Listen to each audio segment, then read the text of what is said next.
Our guest tonight is John Travolta. Welcome, John. We're very pleased to have you here with us. Thank you. One of the most intriguing things about Saturday Night Fever is that the film is based on a magazine cover story. That seems rather unusual. Yes. Did you read the story at the time? I believe it was published in June '76. Yes, I read the original article. And at the time, I was even interested in buying the rights to it. And Robert Stigwood beat us to it. And did he then offer you the part particularly? Yes, he did. Nick Cohn, who wrote the magazine story, has he seen the finished film? Yes, and he's very proud of it, by the way. He is. Uh-huh. When you read the story the first time, the magazine story, did you see yourself in it? Could you pick out a particular character there? I could not see myself as John Travolta, but I knew I could portray the main character they were talking about. Nick was talking about. I just knew that was a role that if they ever made into a film, I could really do well. You know, with the dancing and the Tell us about the character you play. What type of a man is he? Well, you probably have to ask another more specific question about. What does he do for a living? Okay. He's about 19 or 20. He's on his way to 20. He works in a paint store all week. He once a week goes to the discotheques, where he is really the best local disco dancer there. He usually clears the floor in entertainment for his friends and anyone who happens to be at the club. And he's really in transition in his life. It's really a movie about a chapter in this young man's life, and he's wondering what he wants to do with the rest of his life aside from this once a week going to the discotheques. So all week long he sort of lives it through the boring sort of humdrum, and then the once a week he's very excited, but he wants more than that, and it's more it's almost a predicament a lot of youth is in today, deciding whether at that age, you know, whether they're in college or not, what am I going to do for the rest of my life? Did you ever thought or give any thought to what might have happened to that character? He goes through an emotional upheaval towards the end of the film, and I assume it comes out all right, or he finds that he has something to strive for. He has a girlfriend. But what do you think happened to him? Did he ever do anything with his dancing? Well, I think he's such a strong character that to get where he got through the story, I mean, to get as far as he did, actually making that break, I'm sure he survived through it and did something decent with his life, because he was too basically strong not to. I understand that you did research on your character. You went to Brooklyn and you went to discotheques like this. What were you looking for specifically when you went researching? Well, the script had already been written, so I knew what I had to go. I knew what I was going for. So what I wanted to do is actually get some nuances and character coloration for my character. In other words, making him more authentic, the most authentic he could possibly be. So therefore, talking to, you know, the young men and women around the club, seeing what their viewpoints were, what their values were, how they talked, how they even viewed me as John Travolta, in their eyes a celebrity. You know, how they would react to someone like myself. So I took all that into consideration and then developed the character. I understand you even participated in some dance contests. Yes, I did not participate in Brooklyn in dance contests, but in Los Angeles when I was training, I went to different clubs and would dance, and then if they had a contest I would enter, but usually ended up disqualified. Why? Because you know, I was a celebrity, or. Well, that doesn't seem fair. Yeah. If you were good enough. But maybe they thought I was a professional or something like that. We have a scene from Saturday Night Fever where you show a very, I don't know what to call it, it's dance, and it's very well done. Could you set this up for us very briefly? Okay, this should be the solo, I'd imagine. what happened here was he was supposed to meet a girl to dance with. He wanted to show his brother how well he could dance. She never showed up, so he thought, well, he'll do his number when he has to take care of himself. So he, in order to impress his brother, he clears the dance floor to show his brother how well he has learned how to dance, because his brother had been away for a while. So you will not see him, but he is in the audience watching him, his brother, Okay. and he is exploding. So let's take a look at that clip with John Travolta in Saturday Night Fever.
Our guest, John Travolta, in a clip from Saturday Night Fever. That was quite a clip. Did you know how to dance, or were you taught? I had trained specifically for this film for 5 months. 5 months. Who helped you? Well, there's a couple people involved there. 3 people, actually. Denny Terrio, who is was a member of the Lockers and the Dancing Machine. He helped me out a little bit and trained for me in my first months. And then when I got to New York City, Lester Wilson and Lorraine Field, who choreographed the film, continued to work with me. But I worked for about 3 hours a day for that whole time. Just the dance Just part. dancing. And before that, I had danced somewhat in musical shows on Broadway and things like that. But nothing as qualified as this. yeah, I or as imagine. specific as this. Yeah. The first movie that you made, Carrie, the 4 principals of the film, yourself, William Catt, Amy Irving, and Sissy Spacek, began new budding careers or became almost semi-stars. Do you think that Saturday Night Fever, which also uses, except for yourself, mainly unknown stars, will mean the same break to those people? It could. It's certainly looking like it will be a big film. Go ahead. If enough people in the industry, I mean, that's mostly, that's important, see the film, which obviously I guess is happening. Their talents will be noticed, and I think that it could help. It could help several people in that film have a good foundation for a career. Karen Lynn Gorney, who is your co-star in the film, she already had a career from television in a soap opera. I was very impressed with Donna Pescow. I didn't know anything about her before. She is Can you tell us a wonderful. little bit about her? I'm not sure about her background. I know she had done some things, some plays, and I think she was on a soap opera for a short time. I could be mistaken. But she is, she's one talent that I think will do enormously well. She had marvelous eyes.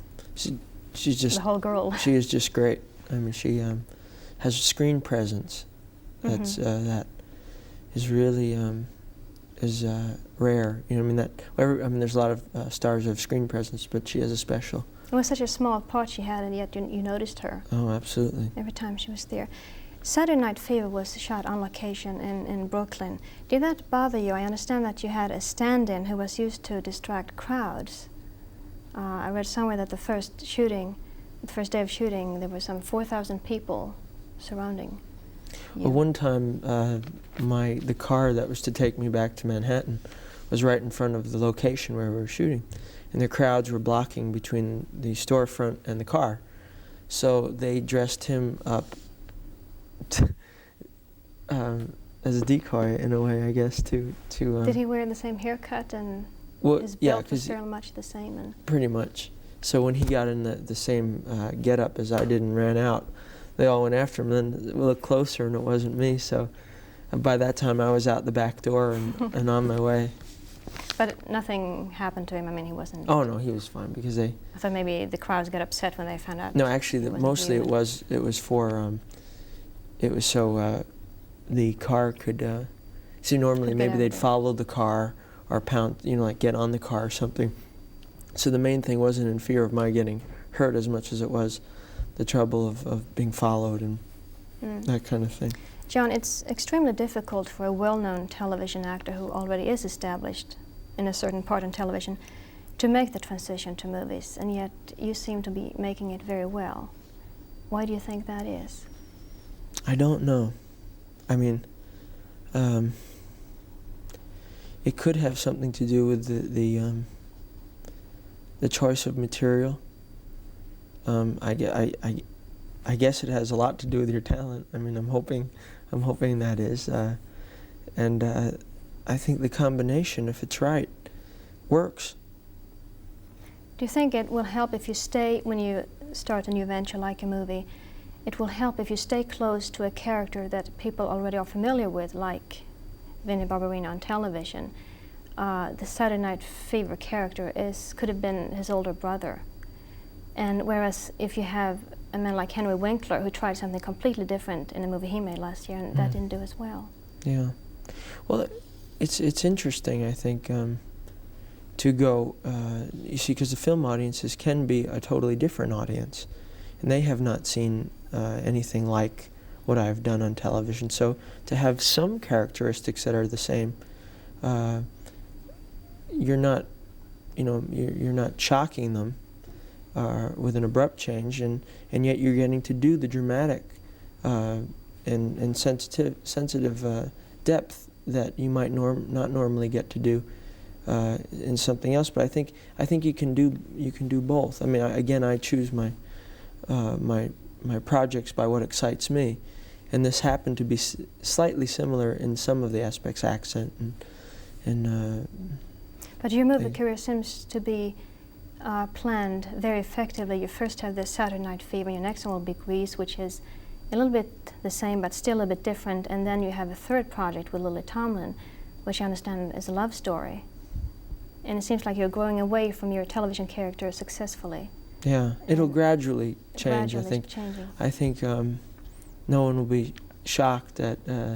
I mean, in a way, I guess, and it wasn't. I mean, it was planned by what I wanted to do, more or less, but I guess from an outsider's point of view, it might look like it was planned on a gradient, as it were. In other words, slowly but surely, I'm getting out of that realm. That's interesting. I guess it could look like that, but it seems to be working. I guess. How long do you think you will last in Welcome Back, Kotter? I'd like this to be my last year. How many years have you been doing it? 3. This will be 3 my years. 3rd. Your 3rd year. Would you like to say goodbye completely to television? No. I think television's very important, and you can use it to your advantage. There's a huge audience, and if you want to do a project that excites you, and it seems like the only way you could really do it would be through television, then that's a great way for you to do it. I mean, for instance, I couldn't do a play. Let's say if I wanted to do one of the Tennessee Williams plays, right? Well, I could not make another movie of that because it's already been done. Mm-hmm. But I could put that on television. So you would like to maybe more do specials than on television, Yes. and not commit yourself to a weekly series? No, not a series. I don't think I would do that again, but I would do specials and things like that, because, I mean, why not give that same audience something really exciting? How important is self-discipline to you? Well, it's very You seem important. to have a lot of it. Yeah. Just the way that you have planned your career, and that you are able to keep up your television, your film, and also you have done a record or Well, two I think records. if you truly want to be successful, discipline is very important. Being responsible for not only what you project as an artist, but everything around it, your press, your future projects, everything you do pertaining to your career. I mean, there is more responsibility than just doing the art part of it, you know, and it's important to be responsible for it and have discipline. I'm sure you get movie offers all the time. You seem to be very careful in choosing the right property. What do you look for in it? What kind of character appeals to you? Well, right off the bat, I probably would go for something that does excite me. Just personally would inspire me as an artist. Then I look at script, if it's a good script.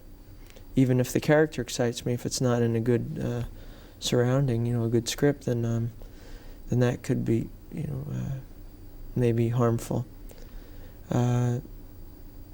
But actually, for specifics, I couldn't give you specifics because it's sort of what comes up. You know, I go looking, I read, and other people read too for me. And what sort of comes up that seems interesting or exciting, I might pursue. But I couldn't tell you anything specific I look for, other than what really turns me on. The character you played in Carrie, and to some extent the one in Saturday Night Fever before he changes, they are sort of rough and tough youngsters, teenagers. And I'm not familiar with your part in Grease, I won't get into that, but you talked a little bit before we went on camera about the new movie you're making with Lily Tomlin. And that character seems to be a much softer person, romantic almost. Yeah, he's much more of a romantic, I think. Will that be a first for you, that type of role? Well, the boy in the plastic bubble was not, well, he was a romantic, yes. But he was softer. More sensitive. More sensitive directly. I mean, in Saturday Night he's sensitive, but in a more macho kind of way. Where the guy in Boy in the Plastic Bubble was more sensitive directly. You know, didn't use guises to get out his feelings or emotions. Are there any other aspects of movie making that interest you, other than acting? I think I'd like to direct one day. I think that would be very nice. When do you think that you're ready for that? I'll probably have the opportunity far before I feel I'm ready for it, which is interesting, because it would be very tempting for me to go out and direct something. Peter Principle. Yes, but I don't like to do things before I'm ready for them. I truly don't. What do you do in your spare time, if you have any? I try to fly my plane, which is almost getting to be a joke nowadays, because I'm telling everyone I like to fly my plane, but it's so there's so little time to actually do that, in that it comes less every day. I like to see films. Do you have any favorite director you would like to work with? Well, there are some directors I know that I would love to work with again, and there are some that I have not worked with yet that I think would be very exciting. But there are some awfully talented directors around. Could you name any of those? Oh yeah, Terrence Malick, Brian De Palma, Martin Scorsese. They're all wonderful. You know, they're real good. Mm-hmm. You also brought with you a second clip. I think this one was timed the dinner sequence. What is that one about? What can we expect from it? Well, this is in the front of the film, the beginning of the film, and he has been getting ready to go out, and he fixed his hair, and he got dressed, and he didn't want to get anything on his shirt, so he tucked a sheet in his neck, so nothing would get on his clothing, and his mother and father are giving him a hard time, and this is sort of typical of his home life, which even makes it more evident that he should go and enjoy himself once a week. at the club. So this is a sample of his home life. Okay, let's take a look at that. John Travolta in Saturday Night Fever.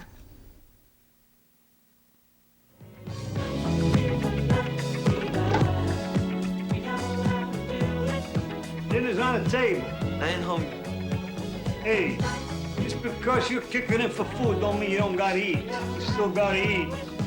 I got my shirt on, right? No, So I don't want to get anything on. That's what. you got nothing to be afraid of. Your mother's spaghetti sauce don't drip, don't taste, and it don't drip.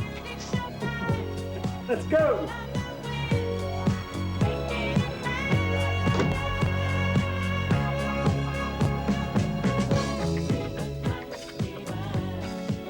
How come every day is the same thing? I come home, you tell me I'm late for dinner, when you know that I gotta work till 6 o'clock and I can't make dinner in time. You should have been a priest like your brother. You wouldn't worry about a job. Yeah. Every time you mention Frank Jr., you gotta cross yourself. Well, he's a priest, ain't he? Father Frank Jr., your brother. Your mother doesn't have too much to cross herself about these days. You're so jealous of Frank Jr. Oh, shut up, will you? Hey, What are you doing? hey, the shirt, wash the shirt, stupid. Okay. Basta! All right, come on. Mangia, Eat, mangia. go ahead. Eat. I got more pork chops, more spaghetti. What do you mean you got more pork chops? I'm out of work. Yeah, well, as long as we got $1 left, we eat good in this house. What? Yeah, I might even get a job myself. Like hell you will. 25 years in construction work, I always brought him a paycheck. What, 6, 7 months I'm out of work? And all of a sudden, what? You hit me. I'm talking back. All right. Talking about getting a job and hitting me. All right. No hitting, no slapping at the dinner table, okay? That's the rule. Hmm? And you was the one who's hitting. You never hit me before. Never. Not in front of the kids.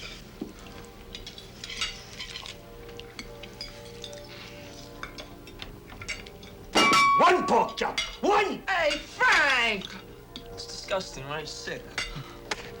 We just washed the hair. Yeah. You know, I work on my hair a long time, and you hit it. He hits my hair.